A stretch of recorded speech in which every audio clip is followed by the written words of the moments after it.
Risposta ser jiġi wassal lilkom minn Beauty Wisdom, Game Breaker u Kicks Boutique Gym.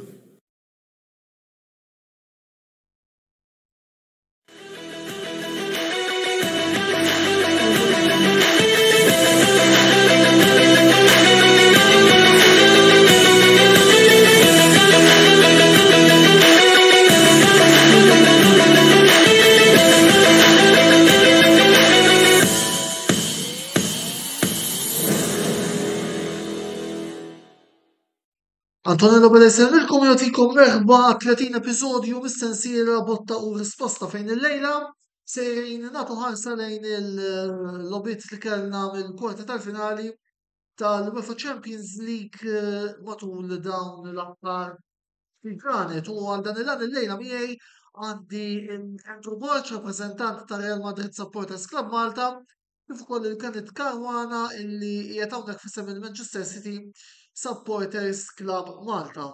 Ħossok nfakkarkom illi min jixtieq jintervjeni f'dan il-programm jista' jagħmel hekk billi ħalli l-kummenti tiegħu fis-sezzjoni illi għandna marbuta apposta ma' din il-kandira. Fakrukom ukoll illi bħalissa għaddejn ukoll xi logħbiet mill-UEFA Europa League kif ukoll mill-kampjonat POV Premier fejn fost l-oħrajn fil-kampjonat BOV Premier kellna id-drota mingħajr goals bejn Sirens u Pjeta Hotspurs fil-waqt li bħalissa d-dejja l-logħba bejn Valletta u Marsa Xlok, Valletta qegħdin minn fuq bl-iskor ta' wieħed b'xejn grazzi għal gowl skurjat fit-19 minuta minn penalty.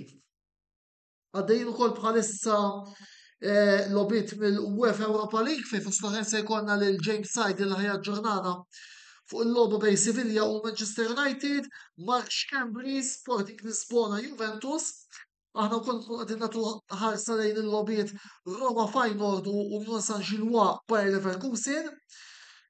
Leverkusen jiftħu l-iskor wara 2 minuti permezz ta' Moussa Diaby fil-waqt illi wkoll bħalissa maddej il-Premier League darts fl-azzjoni ġewwa Rotterdam, Johnny Clayton ikkwalifika s-semifinali wara rebħa ta' 6-4 kontra Chris Dobie fil-waqt illi bħalissa maddej l-logħba bejn Michael Smith u Gerwin Price minn fuq 5-3. Sewwa wisq nistgħu wkoll niftħu soltu dibattitu. U l-ewwel qed nixtieq ngħid merħba lura u grazzi sew lil Andrew sew il-Kanit tal-lejla inaqdu magħna dal-programm. U qabel ma nibdew is-soltu ħarsa ġenerali lejn l-erba' logħbiet illi għadhom kemm intemmu. Stennejtu li ser taraw is-semi-final line-up illi għandna meta telgħu daw il-polots. Andrew, tibded? Mela minnaħa ta' Real Madrid City iva stennejta. Sibt li s-City forsi ħajsibu Bayern iktar reżiljenti, imma ħasbu forsi l-Bayern li minħabba l-bidla tal-coach ħajmorru aħjar, mentri fil-verità probabbilment intilfu naqam ir-ritmu u nnotaw li meta kien Nagelsmann kienu għadhom fi 3 kompetizzjonijiet u f'daqqa waħda inqalgħu mit-tnejn l-oħra DFB Pokal u wkoll Champions League. Minnaħa l-oħra stennejt li Napoli ħajirbħu l-Milan però minħabba l-momentum li għandhom din is-sena fil-liga għandhom vantaġġ ta' iktar minn 15 punt sa fejn naf jiena.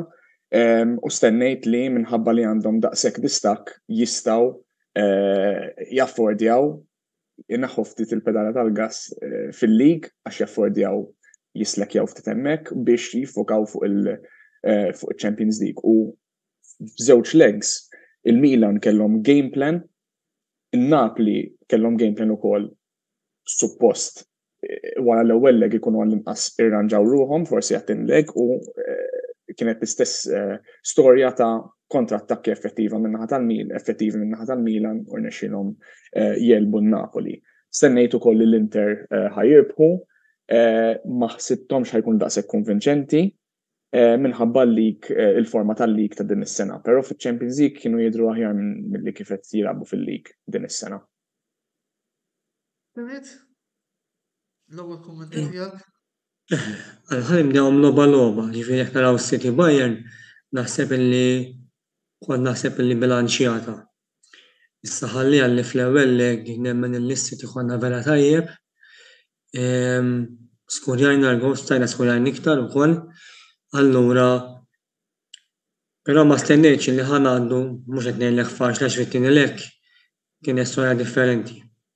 Rigward Real Chelsea, bħalissa Chelsea għaddejn daqsxejn minn mument ħażin anke fil-lig, jiġifieri l-logħba wara oħra tista' tgħid jitilfu qegħdin allura r-Real ħadu ċans illi għaddew minn fuq tim biex ngħidu hekk illi pjuttost hija daqsxejn ħażin. Għandhom ħafna players fl-iskwadra wkoll u inshom mitlufin anke bidlu l-coach.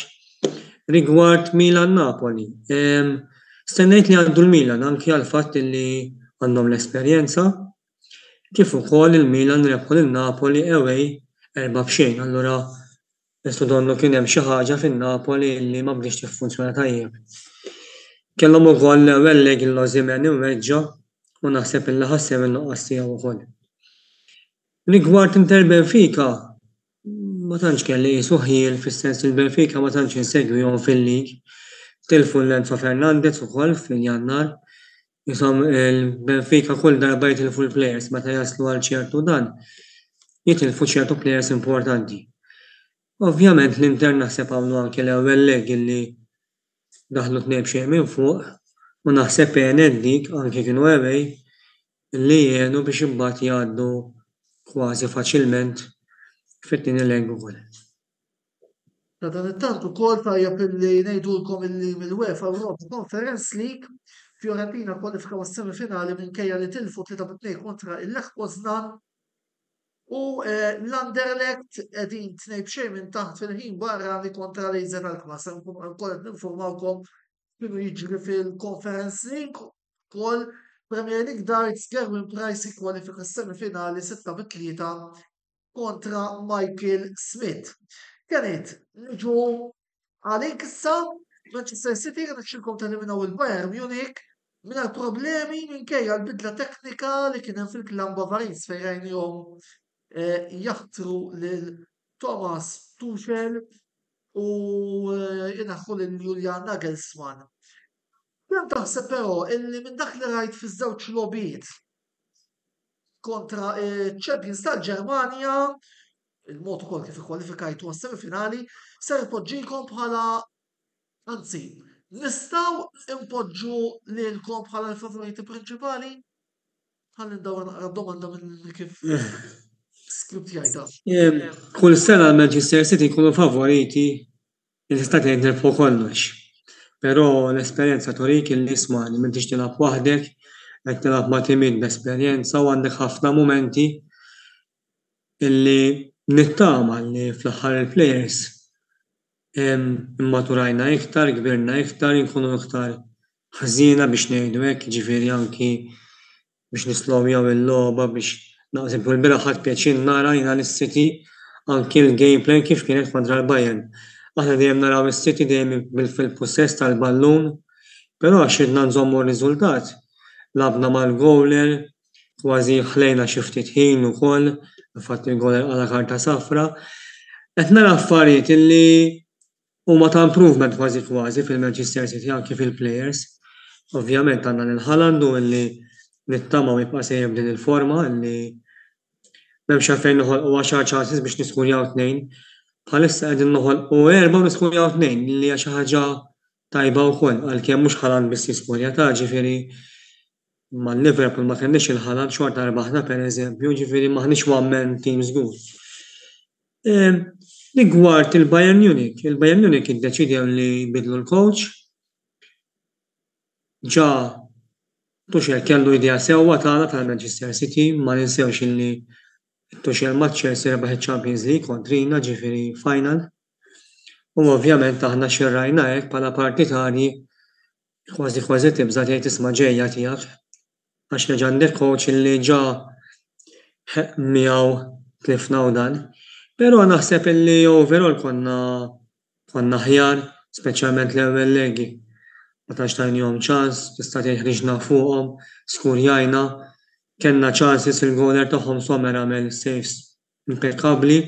Min-naħa tagħna Ederson ukoll fuq iż-żewġ legs għamel intervent importanti, u bla dubju kien ħaqna ngħaddu. Jekk aħniex favoriti jew le mar-Real, jew inkellek neħdu xi tazza, nixtieq ngħidlek iva, imma dejjem ħadd tilgħab kontra tim illi min ma nafx naqbad ngħid fuq ir-Real Madrid ismani. Daw anke meta jinnejlek jekk jixxutjaw lejn il-bandira tal-corner. Finali kienet għalissa ħalli nitkellmu fuq it-torsijiet li għandkom fil-kompetizzjoni ġenerali. Belma nkomplu aġġornament minn ġewwa Ramon Sanchez Squad, Sevilla 1 Manchester United xejn jiftaħ l-iskor Youssef El-Neisseu. Kif qed jgħidilna tajjeb ukoll il-reporter tagħna James Side mill-lider Maguire reġa' f'fiġa. Nara Irreġġjana issa. ma nafx forsi jekk forsi James jista' jtina naqriża tal-ġurnament jekk qed ikolli segwi il-programm tagħna apparti l-logħba nagħmlu anke minn diversi messaġġi li tkunu minn bħalli oħra għamel xi spalli ieħor id-difensur ta' Manchester United. Imma fil-front kifet ħallu naqas punt milli qegħdin nitkellmu. Jiena qed insegwu ħafna dal-aħħar anki diversi stazzjonijiet ta' radju Ingliżi fejn issa diġà hemm lajta Manchester City għandhom ċans jieħdu tripletta. Fil-verità hemmhekk qegħdin, jiġifieri ma qlajniex minnhom jiġifieri hija possibbli, però taf kulħadd jaf li fl-logħba tista' tmullek onġet ħażin jew deċiżjoni tar-referi jew jinnaf tolqot ħafna drabi l-lasti u mbagħad kontra-attakku taqla l-gol. Pereżempju issa jmissna ma' Sheffield United. Suppost li fuq il-karta wejja kien mhux taġi final issa, imma dan qegħdin jinġeldu biex jitilgħu premja jiġifieri qegħdin it-tieni post. Żgur mhux se jagħmlu minnha faċli, għandek l-injuries ukoll, għandek il-lig illi maħniex speċi qegħdin it-tieni bħalissa għandna logħba l-erba' importanti ħafna mal-Arsenal. Aħna home. Għandna ħafna fuq xiex ninġildu, għandna ħafna fuq konfronti fis-sens importanti ħafna. Jista' jkun neħdu tripletta, però jista' jkun ma neħdu xejn ukoll. Jiġifieri nżommu f'moħħna li ismani logħba b'logħba, issa jmissna Sheffield u mbagħad jmissna Arsenal, u mbagħad jmissna l-oħra tal-League Home, jew away għandi jkun mal-Fulham. Logħba. Ifhimni anke l-FA Cup jekk ngħaddu ma' Sheffield ħallinċu mal-Manchester United jew kellna mal-Brighton final. Żgur dawn jagħmlu lek diffiċli biżgur li qed joħdu t-tazza huma. U t-tieni idaħħlu lek bastun biex inti ma toħroġ dik it-tazza wkoll, jiġifieri il-lig ifhimni l-lig għandna ċans tajjeb, jiġifieri għandna ċans tajjeb fis-sens jekk nirħu l-logħbiet kollha żgur nieħduh. Imma fadlilna logħbiet diffiċli għandna mal-Brighton, għandna mal-Chelsea, mal-Everton away, mal-Arsenal. Ovvjament il-Champions League, nerġgħu għandna Champions League, imissna ma' tim illi jagħmel x'jagħmel dan dejjem se jkun hemm, nemmen illi ma hux ngħid it-tazza tħobbu ta' imma naħseb jiena li anke fil-mumenti ġusti, pereżempju ma' Chelsea t-tieni leg. Iċ-Chelsea kienu ħafna aħjar, imma daw tellgħu ballun u skurjaw mill-ewwel. Tibda tgħid iwa daw. Dejjem kull sena daw hekk fis-sens ir-Real għandhom xi ħaġa li ma nafx nispjegha ejja ngħid hekk, illi forsi Andrew jista' jispjega aħjar u mbagħad illi ma nafx. Il-fatt ikun għaddejjin għalija biss taħlilna ċornament ieħor minn ġewwa Lisbona din id-darba Juventus jibtu l-iskor permezz ta' Adrien Rabiot. Juventus 1 Sporting Lisbona fejn Andrew ma nafx x'tirrispondi fil-fatt konna ġejjin għalija għal-kumment illa għallek Benit, ma kellkom ebda problemi biex tagħtu kontra waħda mill-aktar Chelsea medjokri illi kellna f'dawn l-aħħar snin, jiġifieri ħanisma' tiegħek dan forsi il-Benit l-istess ħin. Iva, kellna draw dis-sena fej naħseb hija tielet sena konsekutiva li ġejna kontra Chelsea u naħseb mit-tliet snin li konna kontrihom dal-aħħar dik kienet l-iktar sena li ma tantx kont inkwetat. Kont inkwetat għal sempliċi raġuni li bdejt ngħid Alla ħares daw joħorġu kontrina u jagħmel tal-kampjonat kollu b'xi mod kontrina, però ma kienx il-każ. Żammejna żewġ clean sheets, naħseb given li ilhom ma jiskurjaw xi sitbiet Alla ħares ma żammejnihomx fil-verità clean sheet, naħseb dak kien l-standard nżommu clean sheet. Kienet għandu raġun jgħid li forsi t-tazza tħobna.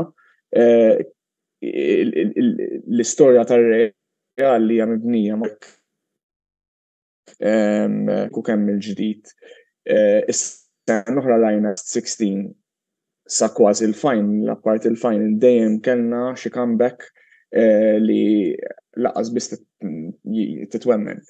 Kien hemm statistika waqt li konna naraw kombinazzjoni s-sena l-oħra il-logħba flimkien kienet kienu qed jirbħu l-Manchester City 1-0 kien l-87th minute u kienu tefgħu statistika 99% chance of passing Manchester City, 1% chance Real Madrid u b'xi mod dak il-1% Ekku. Dik kienet li kellha titwetta, insomma. Dis-sena nemmen biex nagħti rispett fejn huwa dovut. Is-City jidhru inqas team li għandhom ċertu t-telet parti, il-logħba Real City, nibqgħu għalissa fuq il-logħba ta' Chelsea. All right, le, Chelsea jifhem, ma kien hemm xejn ta' barra minn hawn 2-0 across both legs.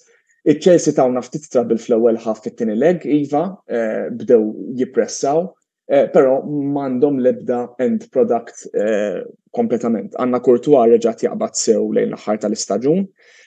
Modric ma kienx daqshekk in form, beda jagħmel ħafna misplaced passes, però apparti minn hekk jekk ir-Real ma mpruvjawx mis-sena l-oħra, żgur baqgħu jew żammew l-istess livell. Ġifieri dik hija aħbar tajba għalina ħanejdu hekk.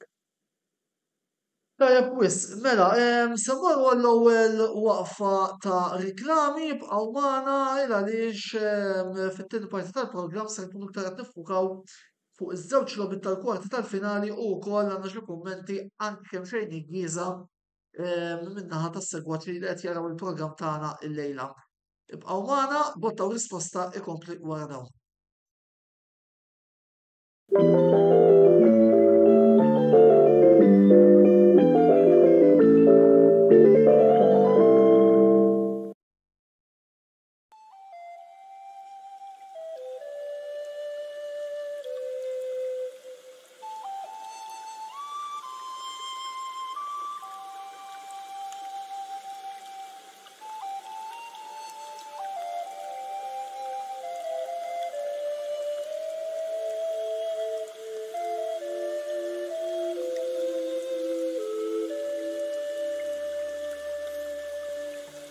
Beauty Wisdom tal-Fgura għall-aħjar prodotti u servizzi ta' żburija.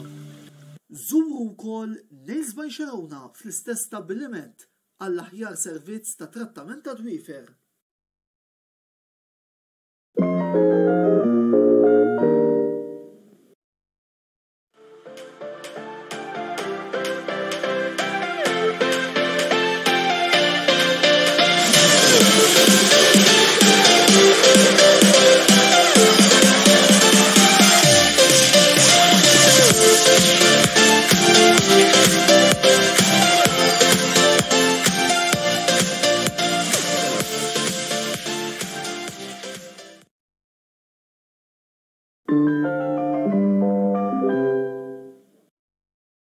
Speċjali mingħand Game Breaker.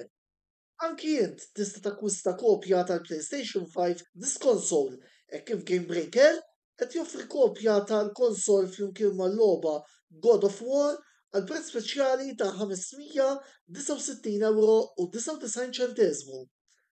Għalhekk dan hu ċ-ċans li ilna nistennew. ċans sa fl-aħħar anki int ikollok il-kopja tant mistennija tal-PlayStation 5 This Console. Umbagħad bonus bħalma hu l-logħba God of War inkluża mal-prezz. Fejn tista' ssib offerta aqwa minn din? Game Breaker, l-aqwa logħob tal-PlayStation, Xbox u Switch.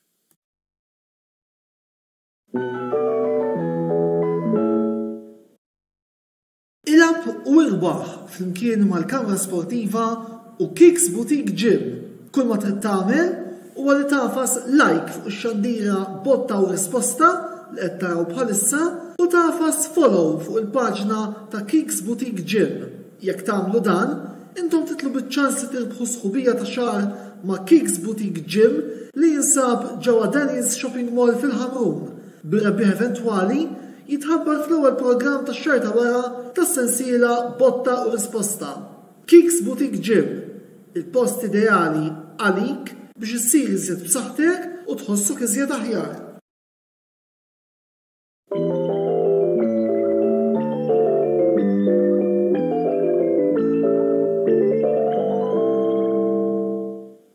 Merħba lura t-tieni parti tal-programm Botta u Risposta fejn il-lejla qegħdin nitkellmu wkoll fuq il-logħbi tal-kwarti tal-finali tal-UEFA Champions League, aġġornament ieħor minn ġewwa Lisbona.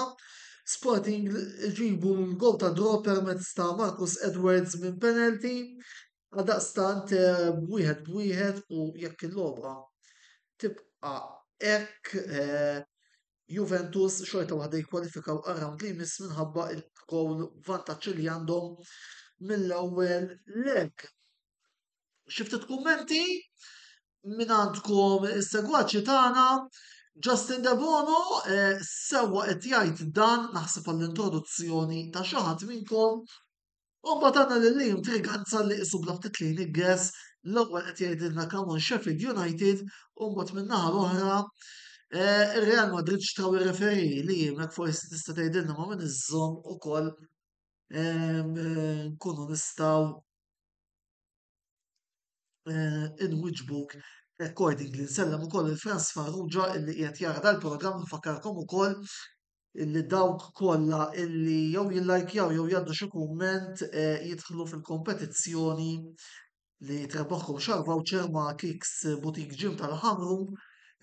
Ovvjament il-kompetizzjoni titla fl-aħħar ta' xahar volli rissa fil-bidu ta' Mejju ikollna it-tluħ tal-kompetizzjoni illi mess. Niftħu t-tieni fażi tal-programm billi nitkellmu issa fuq iż-żewġ logħbiet l-oħra li jinvolvu it-timijiet ta' Milan nistgħu ngħidu hekk. Qabel xejn se nilħqu nitkellmu fuq id-derby ma' anki wkoll qed nippjanaw suppost programm fejn kellna lil Clayton iċ-ċomba Żammit li minn hawn nixtieq insellem illi ġie sfidat għal dibattitu minn wieħed mis-segwaċi tagħna supporters tal-Inter qed nirreferi għal Wayne Kuxkieri. Issa qegħdin nippruvaw nsibu data biex inlaqgħu il-Clayton u l-Wayne għal dibattitu qabel id-derby appuntu. Imma biex niġu biex nitkellmu fuq il-programm tal-lum. Kienet ħanibda bik. Milan irnexxilhom jagħmlu dak li ftit basru u eliminaw lil Napoli li din is-sena kif kulħadd jaf ħarbu bis-Serje A. Se nsemmilek players jiena Rafael Leao u l-gowler Mike Maignan. Taħseb li dawn it-tnejn huma l-players deċiżivi jekk kemm il-darba Milan qed ħadnu wkoll il-tamiet ta' Gloria? Forsi niktar żewġ players li jissemmew jew forsi jidhru wkoll anki speċjalment il-gowler kapaċi jagħmel saves. Ma ninsewx li l-Milan tilfu l-Donnarumma u ġabu l-gowler illi kien rebaħ il-lig Franċiż mal-Lilli, ġifieri jidher li gowler tajjeb ifhimni istatilja malajr u naħseb fil-lasti tal-Milan hija tajjeb ġifieri anke bħala tim. Ovvjament Rafael Leao kulħadd jaf x'inhu mal-linja għal kull ġilja tiegħu jekk tara l-gowl man-Napoli l-ewwel gowl. Tista' tgħid il-ġiru waħdu. Jiġifieri huwa plejer ta' livell għoli wkoll, però naħseb illi peress li kellhom vantaġġ ta' wieħed b'xejn il-Milan anke fit-tieni legi għażlu illi jingħalqu tajjeb imbagħad jilagħbu bil-kontrattakki. U naħseb illi dik il-nexxi tajjeb ġifieri bħala tim hemm irnexxilhom jibnu qishom ħajt fimt u ma tawx spazju lil Napoli. Ġifieri għalkemm forsi dawk iż-żewġ plejers jidhru, Però nemmen illi kienet xi ħaġa kollettiva wkoll, jiġifieri biex inti tingħalaq dak il-mod. Anke tara l-Giroud pereżempju l-ħin kollu f'nofs il-ground jinżel jgħin ukoll. Jien ma tantx insorpriż tal-li għaddew il-Milan minn fuq il-Napoli għax donna minn Napoli tal-aħħar ishom naqsu anke fil-livell reġgħulhom xi players u donna mill-livell tagħhom naqas xi ftit ukoll. Naħseb li ma serqu xejn fl-aħħar mill-aħħar tal-Milan. Mela fil-fatt ukoll li intriganza huwa supporter ta' Milan qed jgħidilna hawnhekk illi jinsab fiduċjuż għaċ-ċansijiet tat-tim tiegħu illi jikkwalifikaw għal Istanbul. L-istess ħaġa wkoll min-naħa ta' Tim Borg illi insellmilhom hawnhekk. Jista' li diskutu il-goalers Andrew, intom għandkom ukoll wieħed mill-aqwa goalers illi għandna bħalissa fil-panorama tal-futbol qed nirreferi għal Thibaut Courtois. Dan intuwa l-ismu bejn Courtois u Magnan. Fl-opinjoni tiegħek min taħseb illi huwa l-aqwa goaler minn dan tnejn? Mela, għalkemm nemmen li il-Milan jinbidlu bħala tim meta jidħol Magnan ġifieri dis-sena kien injured u malli daħalu reġgħu qabdu l-kaptu Milan.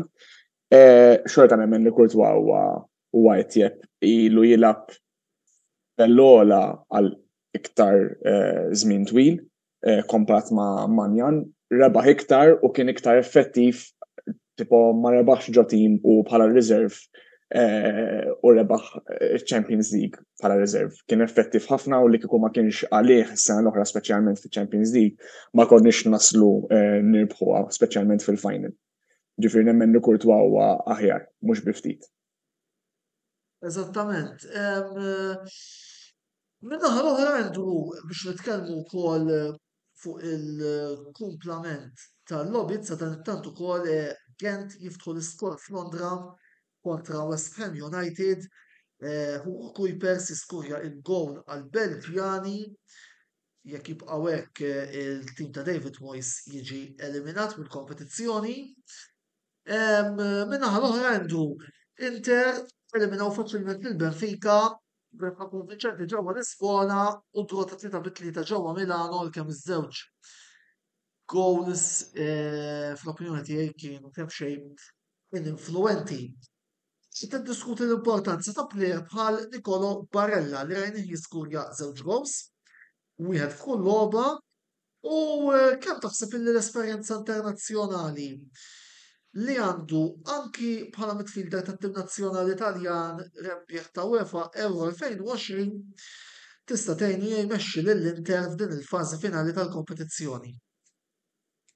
Naħseb Barella huwa plejer fenomenali, faċilment top 3 fis-Serja A kollha. Wieħed mill-aħjar midfielders li hawn fid-dinja bħalissa. Ġifieri li kieku kellu jiġi mar-Real jien nkun happy ħafna. Plejer bħalu minħabba li huwa għadu żgħir, diġà għandu livell li ħafna ta' futbol u apparti t-teknika għandu l-mentalità, ġifieri għandu il-kwalità u il-mentalità biex u jkun leader bħalma u mal-Inter.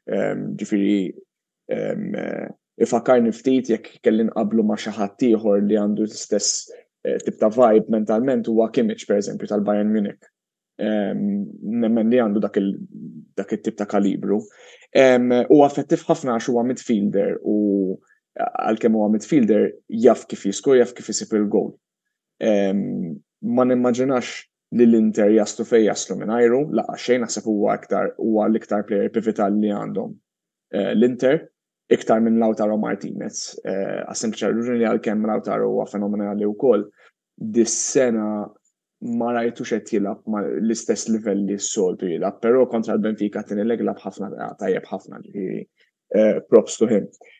Iva, nemmen l-esperjenza tiegħu internazzjonalment Barella tgħinu ħafna wkoll speċjalment la waslu l-Inter f'dal istadju tal-kompetizzjoni għax ikun jaf he knows what it takes mentally and physically biex tipprova tibqa' fil-kompetizzjoni f'dal istadju. Sewwa wisq. Issa, intom tħassib fuq it-derbi ta' Milano. iktar minn barra. Qed tistennew minn semifinali Ewropea bħal din illi ser tirritorna wara 20 sena. Għandi kurżita biex naqra intom minn barra kif ser taraw din il-logħba aktar milli aħna minn ġewwa tista' tgħid. L-unika ħaġa li nista' ngħid illi anki nitkellmu bejnietna l-YouTubers sew jien u sew Klejti niċċomba ma ridniex. Imma ħana naqra intom it-tnejn li qed tkunu qed tissegwu minn barra. Sfortunatament naħseb li tista' tkun jew żewġ partiti fenomenali, jew ikunu boring ħafna. Ikunu a very cagey affair għalfejn. Dawn huma timijiet li huma mdorrin jilagħbu fil-lig kontra xulxin.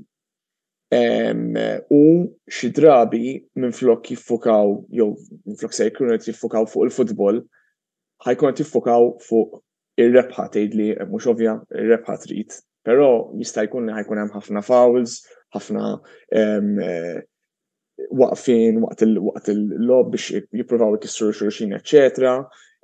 Ġifieri it can go both ways, jista' jkollna lob li ħajkun non-stop attacking min-naħa l-oħra u jista' jkun a very cagey affair li pereżempju jkollna leg minnhom ikun 0-0 u mbagħad ikollna one game 90 minutes fej kollox jista' jinbidel u il-finalista tintgħażel minn sempliċement logħba waħda.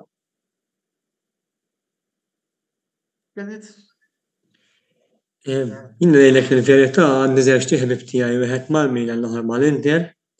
Qed nipprova nħeġġeġ biex narawha flimkien. Ħanoqgħod inqabbadhom u hekk sewwa ngħaddi passata bihom.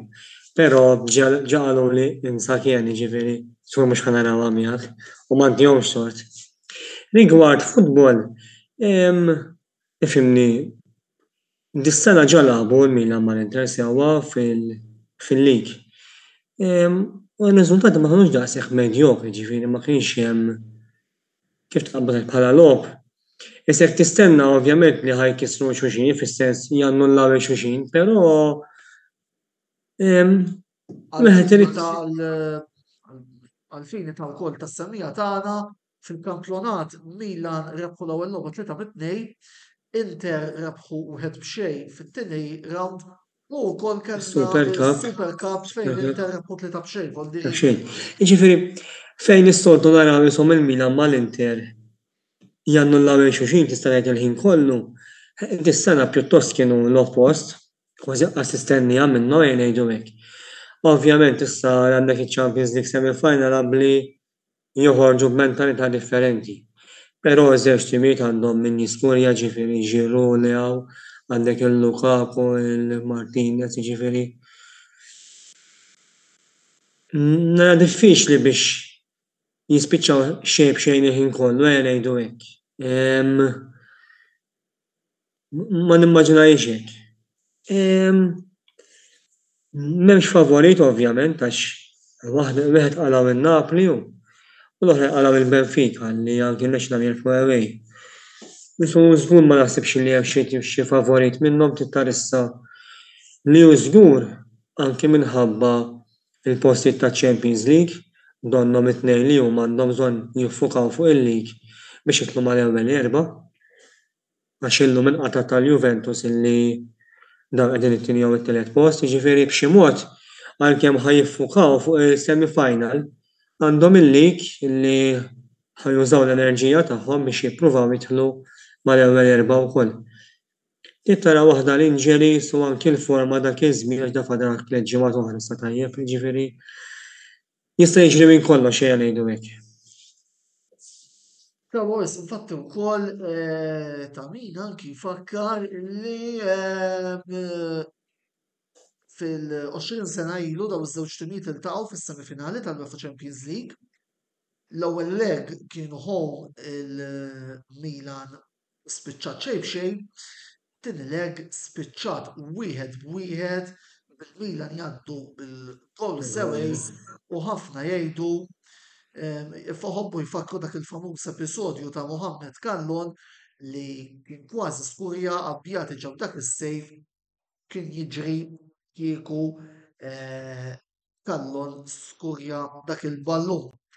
Infatti wkoll fl-2005 nfakru illi Milan kienu għaddew ukoll għas-semifinali kien hemm dak il-famuż inċident tal-flares illi nispera illi ma narawx minnaħa ta' ebda setta partitarji għal xab ukoll tkun qed tagħti bedni il-belt ta' Milan apart il-futbol Taljan, eccetera, eccetera. Again fuq id-derbi ħajkonna żjed ċans nitkellmu il-żied il-qudiem anki mad-diretti interessati. Issa issa ser nerġgħu immorru għal waqfa qasira ta' riklami jibqgħu magħna għaliex inkomplu għat-tielet parti tal-programm eżattament wara dawn.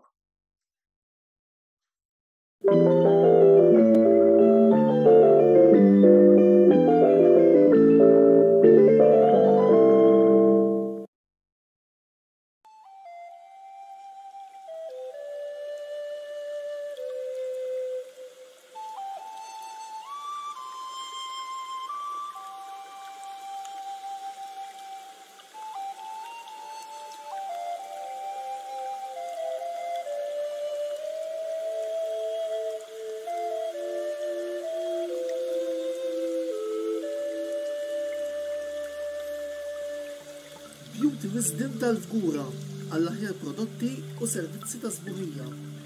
Żuru wkoll Nails by Xarawna fl-istess stabbiliment għall-aħjar servizz ta' trattament ta' dwiefer.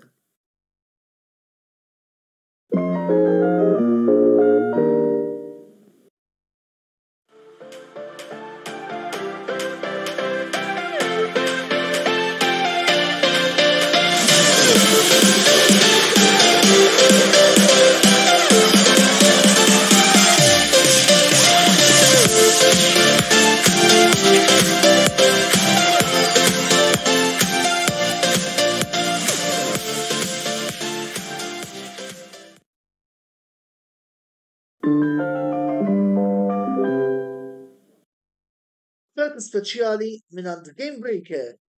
Anki int tista' takkwista kopja tal-PlayStation 5 Disc Console hekk kif Game Breaker qed joffri kopja tal-konsol flimkien mal-logħba God of War għal prezz speċjali ta' €569.99. Għalhekk dan hu ċ-ċans li ilna nistennew. ċans sa fl-aħħar anki int ikollok il-kopja tant mistennija tal-PlayStation 5 Disc Console. U mbagħad bonus bħalma hu l-logħba God of War inkluża mal-prezz. Fejn tista' ssib offerta aqwa minn din? Game Breaker, l-aqwa logħob tal-PlayStation, Xbox u Switch.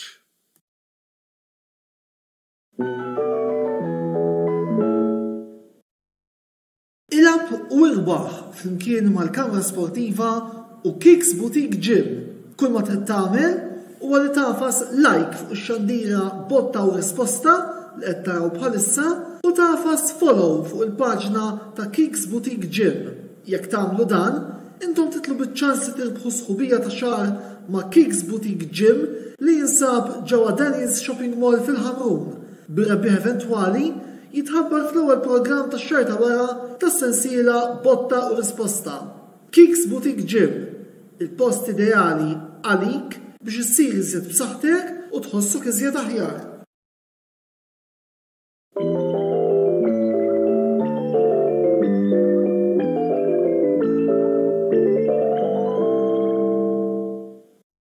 Merħba lura t-tielet parti tal-programm botta u risposta fejn flimkien ma' Andrew Borch mir Real Madrid Supporters Club u Kenneth Caruana minn Manchester City. Supporters Club Malta qegħdin niddiskutu il-UEFA Champions League il-kwart tal-finali u kon nipprevedu semifinali illi ser ikollna iżjed il-qudiem. Sakemm morna l-waqfa ta' riklami nbidlu l-iskors f'żewġ grounds ġewwa Brussell Bayer Leverkusen jirdupjaw l-iskor permezz ta' Michel Bakker, Bayer Leverkusen 2 Union Saint-Gilloise xejn. Tajb ukoll nfakru illi ma' Saint-Gilloise qiegħed jilgħab l-plejer internazzjonali Malti Teddy Tewma. West Ham United iġibu id-draw kontra Kerry Gent grazzi għal Michail Antonio. Dak fejn tidħol Conference League, UEFA Europa League ir-riżultati tal-logħbiet prinċipali għadhom l-istess. Manchester United ħelb xejn minn taħt kontra Sevilla u Sporting Lisbona 1-1 kontra Juventus. Bjovi Premier, Valletta 1 ma nistax flok xejn u Premier League Darts Dimitri Vandenberg jirbaħ 6-3 kontra Peter Wright u waslet biex tibda wkoll il-logħba bejn Michael Van Gerwen u Nathan Espinel lejla d-darts qegħdin fl-azzjoni ġewwa Rotterdam għaldaqstant nimmaġina illi Van Gerwen ser ikollu laqa tajba ħafna mill-konnazzjonali Olandiżi tiegħu. Ebel nsemmu l-Olandiżi wkoll Roma xejn Feyenoord xejn. Kommenti minn għandkom is-segwaċi ta' dan il-programm ukoll Metku Tajjar qed jgħidilna li Real Madrid ma fihom sugu qegħdin jaqbdu naqra miegħek sew illum intom. Fil-fatt Jamie Mandron qed jgħidilna li għandhom attakk veru tajjeb ir-Real imma l-għajdu mal-United dawn m'għandhomx ċans. Jamie ma naħsibx li qed tirreferi għal Manchester United. Qed tilgħab bħalissa b'Harry Maguire bir-rispett kollu lejn kulħadd. Kumment interessanti naħseb però illi għadda Timborġ huwa jekk ir-Real Madrid vera jridu jżommu Champions League għandhom bżonn il-Trent Alexander-Arnold flok Toni Kroos u qed ngħidlek għalfejn qiegħed ngħid hekk. Dan-aħħar Trent Alexander-Arnold qed narawh illi ġie avvanzat għal nofs il-ground sa dan it-tant qabel ma naqbduha fuq Trent Lucas Ocampos jirdoppja l-iskor għal Sevilla iżda jidher li għandna go check bil-VAR hawnhekk. Inħallu hemmhekk u mod fil-każ nikkonfermaw ir-riżultat. Kont qed ngħid Trent Alexander-Arnold li dal-aħħar qed jiġi konvertit f'midfielder ċentrali. Ma nafx naħseb fuq dal-kumment li għaddilna Tim għal-flok Ross.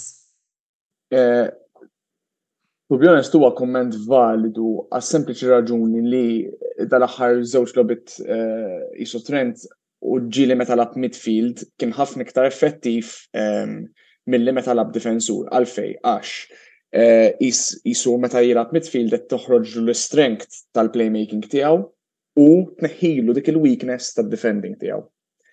Allura jista' jagħti il-każ li minħabba l-problem li għandhom fil-midfield il-Liverpool jgħidu alright, minflok ninvestu fi 3 midfielders ġodda, ħan investu fi 2. Naqilbu l-Trent bħala midfielder ukoll, imma mbagħad ninvestu f'right back li ħajkun iktar defensively sound. Rajna fin-news dar id-aħħar ġimgħa li probabbilment il-Liverpool mhux ħajkunu jistgħu jixtru l-Jude Bellingham minħabba li ħajiswa lil min jixtrihom xi 150 million. Allura jista' jkun qed jaraw options bħal Mason Mount, bħal Moises Caicedo tal-Brighton u ukoll McAllister tal-Brighton ukoll it-tnejn li huma, forsi qed jaraw li jieħdu 2 minnhom u mbagħad ikollhom it-third option li jkun it-Trent li jiġi minflok defensur midfielder. Dan tant ukoll dak il-gowl li semmejtilkom tas-Sevilla tħassar minħabba offside. Nirringrazzjaw ukoll il-korrespondent tagħna James Said li qiegħed iżommna informati fuq dak kollu li qiegħed jiġri bħalissa ġewwa Sevilla. Ħalli niġu issa għas-semifinali li ser ikollna bejnietkom Real Madrid u Manchester City. Qabel xejn naf li konna qegħdin nitkellmu ftit fuq fl-ewwel parti tal-programm imma qtajtilkom ukoll id-diskors forsi tixtiequ telaboraw naqra iżjed issa fuq il-konfront li hemm bejnietkom. Naf li s-sena li għaddiet Manchester City ġew eliminati verament fl-aħħar. Naħseb li kienet ħanibda bik darba. Sens ta' rivinċita hija temmek issa. Kieku jiena l-coach żgur nipprova ninstilla fil-players li jisma' ejja ħalli ma nagħmlux dawk l-iżbalji li għamilna sena l-oħra u anke nippruvaw nuru li aħna kapaċi wkoll, jiġifieri nipprova dik ir-rivinċita nipprova nuża għal gwadan tat-tim. Però Dis-sena ma naħsibx li ħajerġa' jkun hemm dik it-tip ta' drama għaliex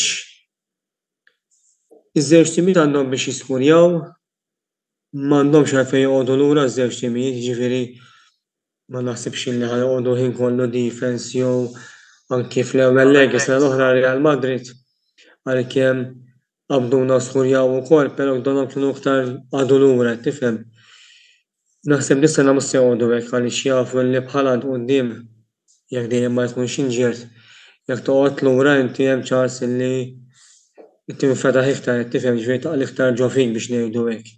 Allura ma naħsibx li ir-Real ukoll għandhom plejers li Tchouaméni għandhom il-Camavinga wkoll Valverde illi daw kapaċi u għandek il-Benzema li jikber kemm jikber isu l-imbida. Kif taqbad tajjeb jibqa' xorta tajjeb u kapaċi jiskurjaw ukoll. Min din li ħanibdew away, ġifieri dik jista' jkun ta' vantaġġ ukoll illi kif taqbad tajjeb forsi hemmhekk iġib riżultat u mbagħad tiġi home u jkollok il-supporters warajk is-sena l-oħra konna bil-kontra bdejna home u mbagħad jista' jkun hemm dak l-element ukoll li huwa ta' vantaġġ biex ngħidulu hekk. Li għandhom tajjeb ukoll ir-Real ishom qegħdin jiġġieldu għal xejn forsi għal tazza Spanjola għalik mhux daqshekk. Kif ġajet ukoll is-City qegħdin jiġġieldu fuq kull konfront u inti jista' jkun tilqala minn xi tazza minnhom u li jiġri wkoll li l-moral jaqalek fimti jkollok xi inġerien nafal ta' De Bruyne jew hekk illi ma tantx tgħinha ngħidu hekk. Nixtieq illi ovvjament naslu final, nixtieq illi jkunu aħna nilgħu ir-Real. Mhux biss biex npartu ta' sena l-oħra, imma anke wkoll biex nerġgħu nkunu finalisti u forsi din id-darba nagħmlu dak il-pass neċessarju anke nieħdu t-tazza wkoll. Il-punti li semma kienet huma validi ħafna, naħseb xi ħaġa kbira li kellna s-sena l-oħra aħna kienet li kemm ir-round of 16, kemm il-quarters u kemm is-semis dejjem kellna it-tieni leg home. Allura jekk konna minn taħt wara l-ewwel leg morna t-tieni leg u konna ħafna kellna ħafna iktar support u moralment dik tista' tgħin. Dis-sena ħanibdew bħalma bdejna kontra Chelsea ħanibdew home aħna, ġifieri m'hemmx dik il-home advantage ta' remontada li għandek is-support malli tmur lura id-dar u qiegħed tnej minn taħt u b'xi mod ħadda wara. Dik nemmen li taffettwa. Ħaġa oħra li rridu nsemmu huwa li għandna Militaw yellow carded. Militaw dis-sena kien straordinarju għalina. Ma issa jaqgħu qed insix. Però hu ħajkun min issa jaqgħu però hu għala yellow card it-tieni waħda kontra Chelsea allura kien hemm miktub Mrs. Next Match u fil-fatt hekk ħajkun. Ġifieri aħna ħajkonna nilagħbu center backs Militaw u Alaba. Rudiger u Alaba. Carvajal per eżempju għala yellow card, ma kellux yellow card oħra, allura issa taqa' ġifieri ħajkun available. Militaw diġà kellu yellow card minn qabel dik kienet il-kwistjoni. U dis-sena kien l-aħjar difensur tagħna għalkemm Alaba huwa tajjeb ħafna huwa injury prone fil-fatt bħalissa għandna ġimagħtejn mingħajru u qed jisperaw li jkun reġa' fit għall-logħba kontra is-City u għandna Rudiger li jilab tajjeb ħafna Militaw huwa plejer tajjeb ħafna imma il-chemistry bej u Militaw hija aħjar mill-chemistry bej u Alaba. Differenza li għandna mis-sena l-oħra aħna it-tim tar-Real hija li Camavinga tilabbilna bħala left back dis-sena. Kellna ħafna injuries. Alaba ma jkunx irid jilab left back, qed jippreferi center back role. Mendy kien injured u għadu injured. Allura Camavinga kellu jidħol f'dak l-rwol u mar tajjeb ħafna. Rigward is-City, ġlieda li kellna battalja li kellna s-sena l-oħra kienet Vinicius kontra Walker, speċjalment fit-tieni leg għax l-ewwel leg għalija kien Fernandinho li kien qiegħed ir-right back. Dis-sena minħabba li s-City qed jilagħbu bl-inverted 3-5-2 jekk minn sejjer żballek tissejjaħ. Walker he fell down the pecking order, mhux qed jibda. Allura il-midfield ħajkun ħafna iktar dense din is-sena u ħajkun hemm iktar spazji fuq il-wings għar-Real li jekk ma attakkawx minn hemm ma nafx minn fejn attakkaw fil-verità Vinicius u xi ħadd bħal Fede Valverde u Rodrigo. Allura nemmen li għalkemm hija repeat tas-sena l-oħra, miż-żewġ naħat ħanaraw dinamika differenti. Ir-Real li ħajkollhom xorta jiddependu nemmen fuq il-kontrattakk, però s-City huma magħmulin differenti, huma magħmulin li għandhom nies bħal Grealish, bħal De Bruyne, bħal Gundogan, li għalkemm huma attakkanti jekk kif rajna fit-tieni leg kontra l-Bayern, bdew jinżlu u jiddefendu. Kienu uniti ħafna u dik tagħmel differenza ħafna speċjalment jekk jieħdu l-ewwel gowl huma. Naħseb li jekk jieħdu rebħa jew anke draw mill-ewwel leg ikunu one foot in the final, mhux qed ngħidlek biex ngħid aħjar huma il-favoriti, eċetera, hija l-verità naħseb jiena. Again, da kollu jiddependi mill-fatt li għandna 3 ġimgħat u Haaland jista' jiġi mweġġa, Benzema jista' jiġi mweġġa. Hemm ħafna ifs and buts li fil-verità li kieku kellna jew kellu jkollna din id-diskussjoni eżatt lejliet il-logħba jista' jkun li ċertu opinjonijiet jinbidlu minħabba il-ċirkostanzi li nkunu fihom dakinhar compared ma' issa. Però naħseb tkun għandna żewġ semifinali ġifieri kemm il-darbi għax darbi u kemm di ħajkunu sbieħ ħafna għalkemm repetizzjoni. Issa, ħalli impoġġikom fiż-żarbun tal-coach rispettiv tagħkom. Andrew Carlo Ancelotti u kienet Pep Guardiola. Lema hija l-iktar ħaġa illi il-coach rispettiv tagħkom taħsbu li qed joqgħod għalija li żjed attent. Andrew, darba tibdiet?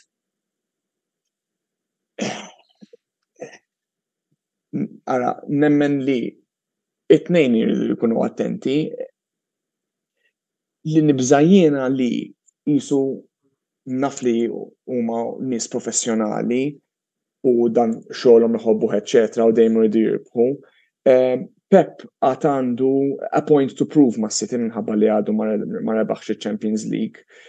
Ancelotti għalkemm kien hemm ħafna spekulazzjoni ta' fejn ħajmur u ħajitlaq wara dal-istaġun eċċetra, jisu ilu 4 snin magħna fl-istint li kellu bej 2010, 13 u 15 u issa u dejjem ħadna minimum sa' semifinali, dejjem semifinali jew finali.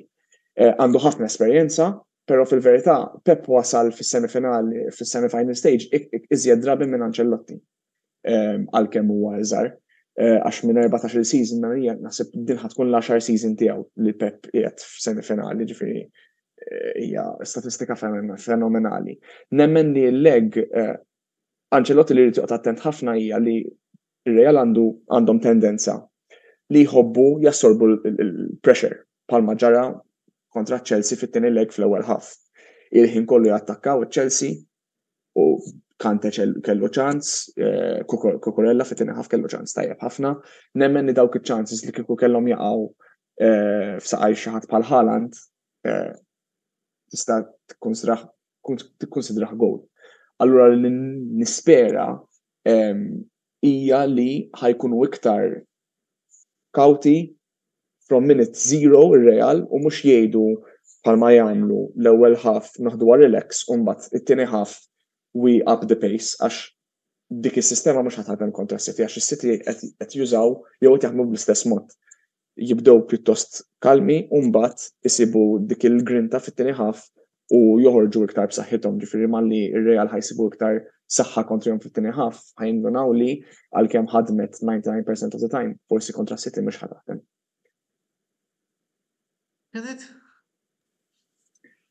Kieku jiena Pep Guardiola ninkwetna fuq żewġ affarijiet. Għandek il-Vinicius Junior li da mal-linja non-stop, nara kif nagħmel biex anke ħatilab il-Grealish fuq dik in-naħa jew inkella il-Bernardo Silva. Nara li jkun qed jgħin ukoll tilgħu nieżel, ġifieri mhux moħħna biex noqgħdu nattakkaw biss. Fl-istess ħin, dak li rajt mal-Bayern kienu li l-midfield kellna ħinijiet minnhom illi kemm Gundogan u anke Rodri bdejt narahom jitilgħu iktar milli suppost. Infatti meta bdew jagħmlu vantaġġ futbol, bdew in-nofs bdew joħdu għunna. Nixtieq nara li speċjalment Gundogan ma jitlax daqshekk il fuq. Meta int għandek il-Grealish naħa, forsi il-Bernardi u il-Mahrez, għandek il-Haaland, għandek il-De Bruyne li qed jitlgħu wkoll. Trid toqgħod naqra attent milli jaqbduk bil-kontrattakk. Ovvjament, aħna bħala Manchester City imbagħtu ħafna biex nisku jagħmel set pieces minn corners u hekk u ġieli qlajni jieħu wkoll terġa' gol minn hemmhekk, jiġifieri ikollna corner favorina, ninqabdu ċuppu buppu u naqlaw gol. Jiġifieri kważi kważi ħja ma jkollni set piece, jiġifieri sinċerament ġieli.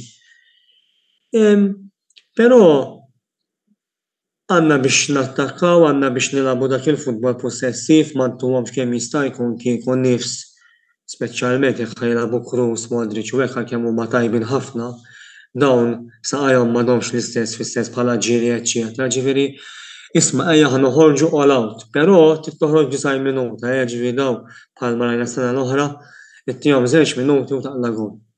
Iċ-Chelsea jagħmluhom l-istess, jiġifieri ma tistax toħroġ ovvjament fuqhom u mbattajja u tispiċċa l-aħħar ħin jinnaftaq ta' nifsek ma tistax tagħmel hekk għaliex ir-Real għandhom biex jiskurjaw lek jiġifieri dawn mix-xejn joħolqu gol, però żgur nara kif nagħmel biex li Vinicius jekk jista' jkun ma jiċċaqlax jiġifieri dik Sawa biss, mela, wasalna s-soltu lokna tal-aħbarijiet tal-klabs rispettivi tagħkom. Qabel xejn kif tippreparaw il daw is-semifinali? Għax nimmaġina li bħalissa bombardament sħiħ għall-biljetti, le?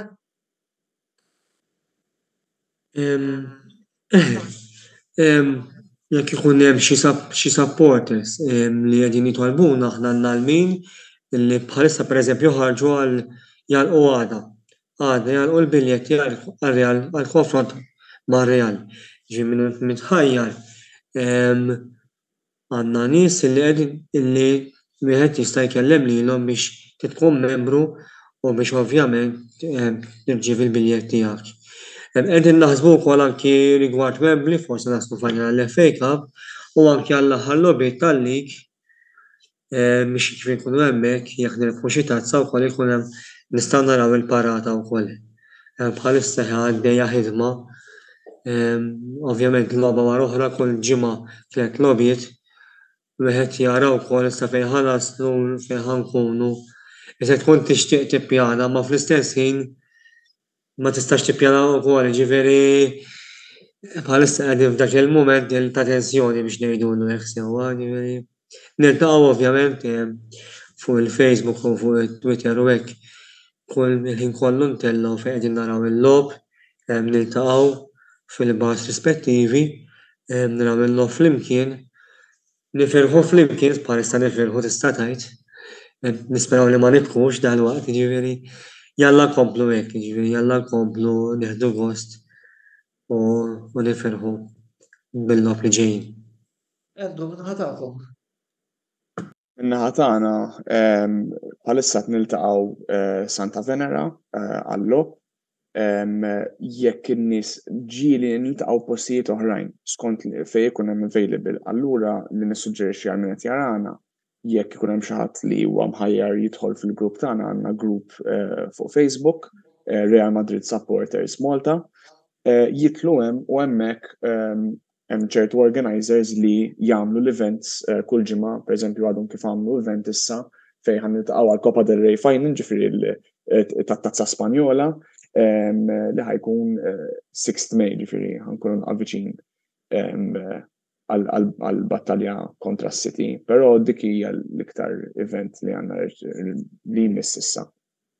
U għal daw il-logħbiet il-klabb, tħolkom xi domandi għall-biljetti għall-logħbiet għall-logħba pereżempju kontra s-City f'Madrid? Il-problema hija li aħna ma naħdmux bħal daw il-klabs il-kbar fejn ikollna direct contact ma' nies tal-klabb tar-Real. Il-klabb hija ġifieri il-supporters group huma we are recognized bħala Penja Madridista tissejjaħ, però le ma jkollniex għajnuna biex nirċievu t-tickets dak ikun kollox f'idej l-individwu sfortunatament, però għandna nies li minħabba li jitilgħu għandhom ħafna esperjenza għax ikunu telgħu qabel ikunu dejjem lesti biex li jgħinu il-min ikun qed ifittex biex jitla' għal ċertu logħbiet hekk iva. Għanna wkoll fil-fatt daw messaġġ mingħand xi supporters tal-Ħamrun li qed ifakruna fil-logħba Ħamrun Gudja tas-Sibt li għadda. Ser ikollna programm fuq il-BOV Premier u fuq ir-rabta kampjonat tal-Ħamrun qed nippjanaw li nagħmluh għal bidu ta' Mejju, jiġifieri stay tuned ma nsejnikomx. Bħalma ma nsejnix il-Ħamrun, ma nsejnix ukoll l-Alta Challenge League u laqas il-Telemetry League volder il-programmi ir-roundup tal-futbol lokali ġejjin għal Mejju. Naturalment nisperaw illi ikonna konkurrenza min-naħa tan-nies illi u l-klabs illi se nistiednu għaliex ovvjament mingħajr dawk ma nkunux nistgħu nagħmlu programm. Qabel ma nagħlqu, sinjuri, min taħsbu illi se jilgħab il-finali ta' Istanbul fl-10 ta' Ġunju li ġej. Mela ħanibda jiena. Ħanitfa' disclaimer ma ħanejt Le, dik li hija l-opinjoni tiegħek. opinjoni tiegħi imma speaking from my heart. Nemmen jew nispera ħanejdu hekk. Nispera li jaslu ovvjament ir-Real Madrid u sfortunatament ħajkolli mmur kontra l-Inter il-Milan. Le, għandek tgħid li trid. Ija, naħseb li tkun final sabiħa li kieku jkollna ħas-sena l-oħra first in Champions League titles against second in Champions League titles, ħanidu jew third jiġu l-Milan. Ġifieri L-tieni fil-fatt jiġu 13-7. eżatt, naħseb huma eżatt l-istess ammont tal-Liverpool. Le, Liverpool 6. Da hija hemm qegħdin. Ġifieri first versus second tkun sabiħa li jkollok nerġgħu nintroduċu jew naraw il-Milan finali. Hija. Janet, Fil-veta nemmen li l-erba l-huma jista' jkunu hemmhekk, allura biex ma jendru ħanejt Manchester City u Inter jgħidu hekk, però fil-qiegħ ta' qalbi naf li Milan Inter għalkemm ma tantx insegwi l-lob Taljan il-ħin kollu bilanċjata ħafna ġifieri u ovvjament Manchester City Real l-esperjenza li anke għandhom ir-Real u l-għaġġ li għandhom is-City inħoss li hija bilanċjata wkoll. Ovvjament jiena ħammur għall-klabb tas-City għax inżomm magħhom u ħanażel l-Inter anke biex ma niksillex qalbek tajjeb Antonella. Le, naf. Ma naħseb imur għal dawk it-tnejn ejja ngħidu hekk. jiena fuq id-derbi ma nikkummentax. Volder min issa nikkummenta soltu ma nikkummentax u min issa nikser regolamenti issa nistennew naraw se jiġri l-qudiem. Mela, grazzi lil Kenneth u l-Lendu tal-lejla inaqdu magħna, grazzi wkoll lill-sponsors tagħna li huma Beauty Wisdom, Game Breaker u Kicks, inħeġġukom ukoll tużaw is-servizzi tagħhom għaliex ukoll indirettament tkunu qegħdin tgħinu lill-Kamra Sportiva tkompli ttella il-kontenut li qed ittella u li qed insemmu kontenut tajjeb li issa nagħtu naqra ħarsa lejn il-palinsest li għandna għal din il-ġimgħa. Is-sibt filgħodu ikollna xandira rekordjata ta' Mix Zone fejn fiha ħanaraw il-Mark Xkembri u lil Jude Kawki ikellmuna fuq il-logħbiet illi hemm għaddejjin bħalissa bejn Sporting u Juventus fin-naħa ta' Mark u Sevilla Manchester United fin-naħa ta' Jude il-ħin u mbagħad inħabbrulkom iżjed tard qabli jkunu xi 10 ta' filgħodu meta noħorġu dak il-video. Il-ħadd fid-9 imbagħad ikollna t-tieni programm is-sensiela Mix Zone għal din il-ġimgħa kopajt Chris bil-kummenti tiegħu fuq Liverpool Nottingham Forest x'għandi rekordjata u mbagħad nidħol jien live biex nitkellem fuq il-logħba bejn Empoli u Inter. It-tnejn fid-9 u mbagħad jidħlu t-tlet YouTubers l-oħra Clayton iċ-ċomba Zammit, Milan Lecce, Mark Kembri, Juventus Napoli u Jude Kawki bil-logħba bejn Brighton u Manchester United. L-erba u mbagħad fil-11:15 tandira diretta tal-programm Mix Zone ftit mumenti wara li jkunu ntemmew il-logħbiet West Ham United kontra Liverpool u mbagħad il-logħba mistennija bejn Inter u Juventus logħba valida mis-semifinali tal-Koppa Italja. Dan huwa l-pjan issa naraw x'ser jiġri. Ovvjament dejjem segwu il-medja soċjali kollha tagħna. Botta u risposta u mbagħad jirritorna nhar il-ħamis li ġej. Nisperaw li wara żewġ tentattivi din id-darba jirnexxielna wkoll nagħmlu programm fuq is-Serje A fejn ukoll nagħtu naqra ħarsa lejn dak kollu li qiegħed jiġri bħalissa l-Italja. Nisperaw li jirnexxielna sa fl-aħħar nagħmlu dan il-programm qabel ma nibdew il-programmi tas season reviews. Nfakkarkom ukoll illi minn hawn ftit ieħor dan il-programm se jkun qiegħed fuq il-Facebook page tagħna, anzi fuq il-YouTube page tagħna tal-Kamra Sportiva, daqstant inħeġġitkom biex tidħlu hemm tafsu subscribe ħalli ma titilfu ebda mill-programmi illi qegħdin intellaw ta' tista' tgħid ta' kuljum u wkoll grazzi tal-appoġġ illi qegħdin ittuna. U sakemm nerġgħu niltaqgħu għall-programmi li jmiss, jien Antonello Bela ma tfadali xejn ngħid ħlif grazzi lil Andrew u l-Kenneth talli attendew il-programm tal-lejla. Grazzi lilkom talli segwejtuna u il-lejl it-tajjeb.